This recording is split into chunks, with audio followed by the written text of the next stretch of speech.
ಬಂಗಾರ ದುನಿಯಾ ವಿಶೇಷ ಕಾರ್ಯಕ್ರಮಕ್ಕೆ ಮತ್ತೊಮ್ಮೆ ಸ್ವಾಗತ ವೀಕ್ಷಕರೇ. ಚಿನ್ನ ಬಂಗಾರ ಅಂದ ತಕ್ಷಣ ಅಕ್ಷಯ ತದಿಗೆ ಬಗ್ಗೆ ಮಾತಾಡ್ತಾ ಇದ್ದೀನಿ ಅಂತ ಖಂಡಿತ ಅನ್ಕೋಬೇಡಿ. ಇವರು ಅತ್ಯುನ್ನತ ವ್ಯಕ್ತಿಗಳ ಬಗ್ಗೆ ನಾನಿವತ್ತು ಮಾತಾಡ್ತಾ ಇದ್ದೀವಿ. ಸಚಿನ್ ತೆಂಡೂಲ್ಕರ್ ಮತ್ತು ಡಾಕ್ಟರ್ ರಾಜ್ಕುಮಾರ್ ಅವರ ವ್ಯಕ್ತಿತ್ವ, ಅವರ ಜೀವನದ ಸಾಧನೆಯ ಬಗ್ಗೆ ಒಂದು ಕಿರುಪರಿಚಯ ಮಾಡಿಕೊಡುವಂತಹ ಪ್ರಯತ್ನ ನಮ್ಮದು. ಎಷ್ಟೇ ಮಾತಾಡಿದ್ರೂ ಕೂಡ ಸಾಕಾಗೋದಿಲ್ಲ. 3 ಜನ ವಿಶೇಷ ಅತಿಥಿಗಳು ನಮ್ಮ ಜೊತೆ ಇದ್ದಾರೆ, ಅವ್ರ ಜೊತೆ ಚರ್ಚಿಸೋಣ. ಶಂಕರ್ ಅವರೇ, ಇವರ ಜಾತಕದಲ್ಲಿ, ಈ ಇಬ್ಬರು ವ್ಯಕ್ತಿಗಳ ಜಾತಕದಲ್ಲಿ ನಾವು ನೋಡಿದಾಗ ರಾಜ್ಕುಮಾರ್ ಆಗಿರಬಹುದು, ಸಚಿನ್ ತೆಂಡೂಲ್ಕರ್, ಯಾವೆಲ್ಲ ಅಂಶಗಳು ಅವರ ಸಾಧನೆಗೆ, ಅವರ ಸರಳ ಸಜ್ಜನಿಕೆಗೆ ಸಾಕಷ್ಟು ಹೆಲ್ಪ್ಫುಲ್ ಆಗಿದೆ ಅಂತ ಹೇಳ್ತೀರಾ? ನೋಡಿ, ಜ್ಯೋತಿಷಲ್ಲಿ ಮೊದಲನೇದಾಗಿ ನಾವು ಕ್ರೀಡಾಪಟುಗಳನ್ನು ಮತ್ತು ಆರ್ಟಿಸ್ಟ್ಗಳನ್ನು ಬೇರೆ ಮಾಡೋದು ಸ್ವಲ್ಪ ಕಷ್ಟ ಆಗುತ್ತೆ. ಯಾಕಂದರೆ ಇವರಿಬ್ಬರೂ ಕೀರ್ತಿ ಮತ್ತು ಹಣ ಒಟ್ಟಿಗೆ ಗಳಿಸುವಂಥವ್ರು, ಮೇಲ್ಮಟ್ಟಕ್ಕೆ ಬರುವಂಥವ್ರು ಅಲ್ವೇ. ಸಾಮಾನ್ಯವಾಗಿ ಕ್ರೀಡಾಪಟುಗಳಿಗೆ 3, 6, 10, 11ನೇ ಮನೆಗಳ ಕನೆಕ್ಷನ್ಸ್ ಇರುತ್ತೆ. ಆರ್ಟಿಸ್ಟ್ಗಳಿಗೆ 6ನೇ ಮನೆ ಒಂದು ತಪ್ಪು ಹೋಗುತ್ತೆ, 3, 10, 11. ಆಮೇಲೆ ಕಾರಕಾಂಶ ಲಗ್ನದಿಂದ ಆರ್ಟಿಸ್ಟ್ಗಳಿಗೆ ಬೇರೆ ಬೇರೆ ಕಾಂಬಿನೇಷನ್ ಇದೆ, ಇವರುಗಳಿಗೆ ಸ್ವಲ್ಪ ಬೇರೆ ಕಾಂಬಿನೇಷನ್. ಹೀಗೆ ನಾವು ಸ್ವಲ್ಪ ಸೆಗ್ರಿಗೇಟ್ ಮಾಡ್ಕೊಳ್ಬೇಕಾಗತ್ತೆ.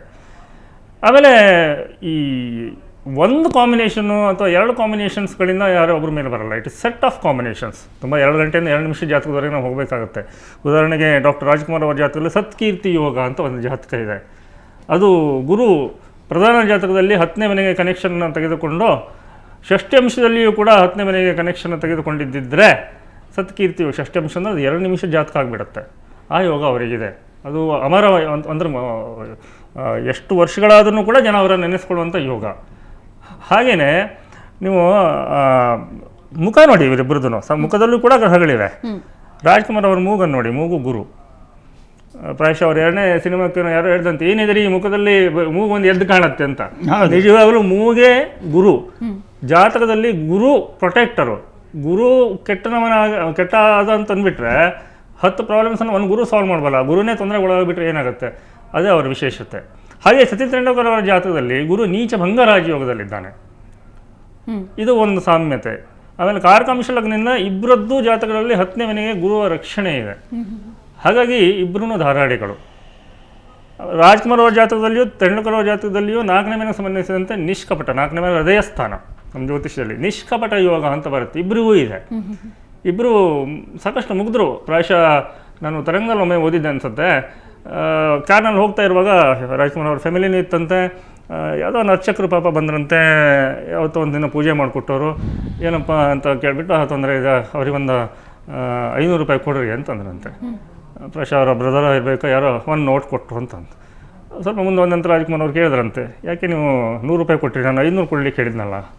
ಇಲ್ಲ, ನಾನು ಕೊಟ್ಟಿದ್ದೆ 500, ಅದು 500 ರೂಪಾಯಿ ನೋಟೆ. 500 ರೂಪಾಯಿ ನೋಟು ಬಂದಿದೆಯಾ ಅಂತ ಕೇಳಿದ್ರಂತೆ. ಅಷ್ಟು ಮುಗ್ಧನಾಗಿದ್ದರು ರಾಜ್ಕುಮಾರ್ ಅವರು. ಹಾಗೆ ತೆಂಡೂಲ್ಕರ್ ಅವರು ಕೂಡ ಅವರು ಬೇಕಷ್ಟು ವಿಚಾರಗಳನ್ನು ಅಧ್ಯಯನ ಮಾಡಿದೂ ಕೂಡ ನೋಡಿ, ಅವರಿಬ್ಬರು ಮುಖದಲ್ಲಿ ನೋಡಿ, ಆ ಕಣ್ಣುಗಳನ್ನು ನೋಡಿ, 2 ಕಣ್ಣುಗಳು ಸ್ಪಷ್ಟವಾಗಿ ವಿನಮ್ರತೆಯನ್ನು ಸೂಚಿಸ್ತಾ ಇವೆ.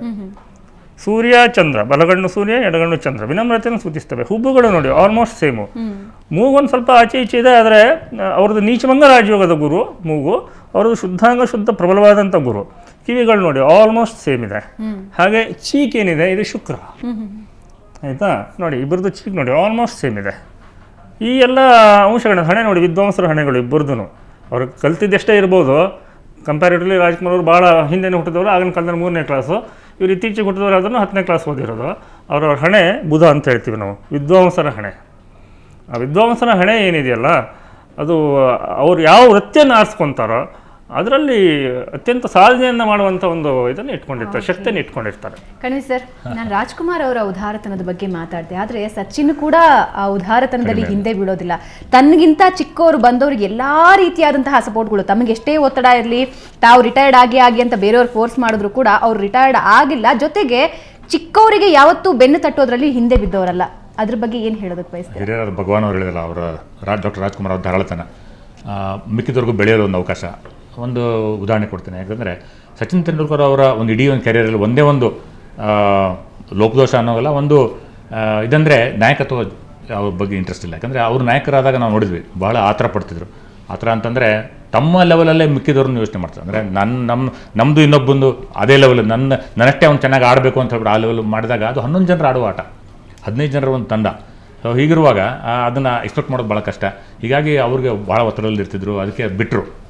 ಹಾವು ಎಣ್ಣೆ ಆಟ ಇತ್ತು ಅವ್ರದ್ದು ಓಸರ್ ಮಧ್ಯೆ ಆಗ ಬಿಡ್ತಿದ್ರು, ಮತ್ತೆ ಆಗಿದ್ರು, ಮತ್ತೆ ಬಿಟ್ಟರು ಅವರು. ಆಮೇಲೆ ಮತ್ತೆ ರಾಹುಲ್ ಅವ್ರು ಬಿಟ್ಟ ನಂತರ 2007 ನಂತರ ಬಿಟ್ಟ ನಂತರ ಮತ್ತೆ ಬೋರ್ಡು ಅವ್ರನ್ನೇ ಇದು ಮಾಡ್ತು, ಮತ್ತೆ ಹಾಗೆ ನೀವು ನಾಯಕರು.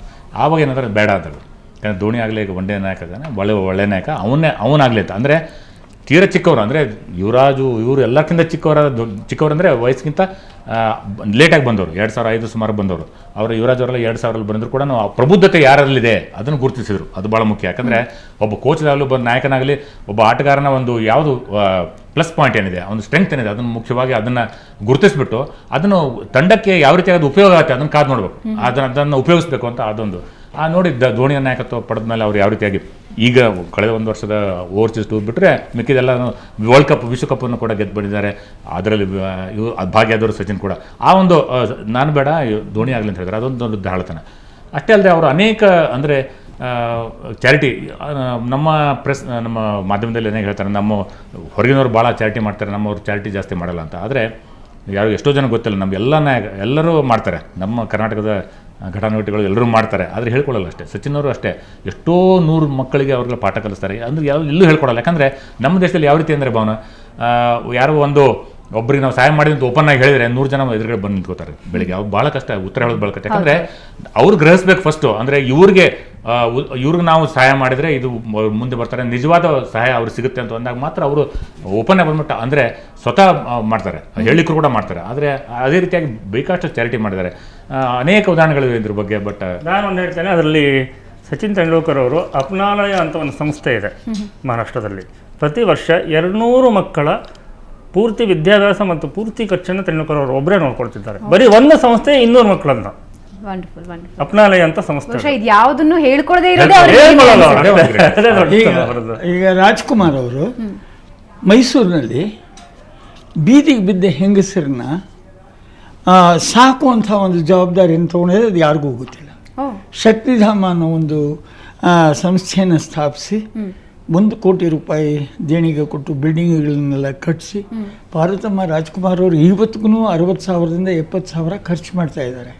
40ರಿಂದ 50 ಬೀದಿಗೆ ಬಿದ್ದ ಹೆಂಗಸರನ್ನ ಕರ್ಕೊಂಬಂದು ಅವರಿಗೆ ಸಕಲ ಸೌಲಭ್ಯಗಳನ್ನು ಕೊಟ್ಟು ಅವ್ರ ಮಕ್ಕಳಿಗೆ ವಿದ್ಯಾಭ್ಯಾಸ ಅವ್ರಿಗೂ ಸಾಕೊಂಡು ಇವತ್ತು ಕೆಲಸ ನಡೀತಿದೆ. ಇದೆಲ್ಲೂ ಹೇಳ್ಕೊಂಡಿಲ್ಲ ಅವರು. ರಾಜ್ಕುಮಾರ್ ಅವರು ಇವರು ನಮ್ಮ ಶಂಕರ್ ಅವ್ರು ಹೇಳಿದ ಹಾಗೆ, ಹೆಗ್ಡೆ ಅವರು ಹೇಳಿದ ಹಾಗೆ 20 ರೂಪಾಯಿ ನೋಟ್ ಇರಲ್ಲ ಅವ್ರ ಜೋಬಲ್ಲಿ. ಅವ್ರು 20 ರೂಪಾಯಿ ನೋಟೇ ನೋಡಿಲ್ಲ. ಅವರು ಆರತಿ ತಟ್ಟೆಗೆ ಏನಾದರೂ ಕಾಸು ಹಾಕಬೇಕು ಅಂದರೆ ಪಕ್ಕದವರಿಂದ ಈಸ್ಕೊಂಡು ಹಾಕ್ಕೋತಾರೆ ಅವರು. ಇದುವರೆಗೂ ಅವರು ವಾಚ್ ಕಟ್ಟಿರೋದು ನೋಡಿದ್ದೀರಾ ನೀವು? ವಾಚ್ ಕಟ್ಟಿಲ್ಲ. ಇವರಿಗೆ ದುಬೈನಲ್ಲಿ ಮ್ಯೂಸಿಕಲ್ ನೈಟ್ ಮಾಡಿದಾಗ ಅಲ್ಲಿ RN ಶೆಟ್ರು ಅವ್ರಿಗೆ ಇದು ಒಮೆಗಾ ವಾಚ್, ಅವ್ರು ವೆರಿ ಕಾಸ್ಟ್ಲಿ ವಾಚ್, 1 ಲಕ್ಷ ಅದು ಕೊಟ್ಟರು. ಅದನ್ನು ಹಾಕ್ಕೊಂಡು ಮಡ್ರಾಸ್ನಲ್ಲಿ ಇಳಿದ ತಕ್ಷಣ ಅವ್ರು ತಮ್ಮ ಕಾಯ್ತಾ ಇದ್ದೆ ಏರ್ಪೋರ್ಟ್ನಲ್ಲಿ, ತಮ್ಮನ್ನು ಕೊಟ್ಬಿಟ್ರು ನೀನು ಇಟ್ಕೊ ಅಂತ. ಹಾಗೆ ಎಲ್ಲೂ ಆಸೆ ಅನ್ನೋದು ಆ ಮನುಷ್ಯನ ಹತ್ತಿರನೇ ಸುಳಿಲಿಲ್ಲ.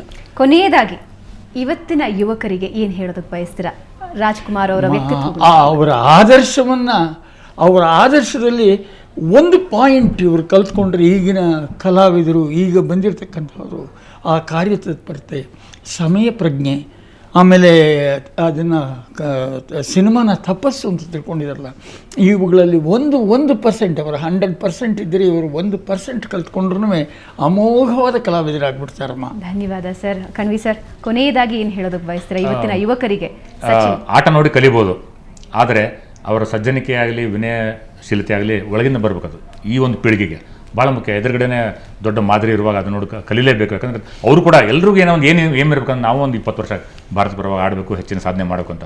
ಅದನ್ನು ಬಿಟ್ಟು ಕ್ಷಣಿಕ ಸುಖಕ್ಕಿಂತ ಒಂದು 20 ವರ್ಷ ಕಾಲ ಆಡಿ ಎಲ್ಲರ ಮನಸ್ಸೂರು ಮಾಡ್ತೇನೆ ಅಂತ ಹೇಳ್ಬಿಟ್ಟು ಅದೊಂದು ಭಾವನೆ ಯುವಕರಿಗೆ ಬರಬೇಕಂತ ಹೇಳ್ತೀನಿ.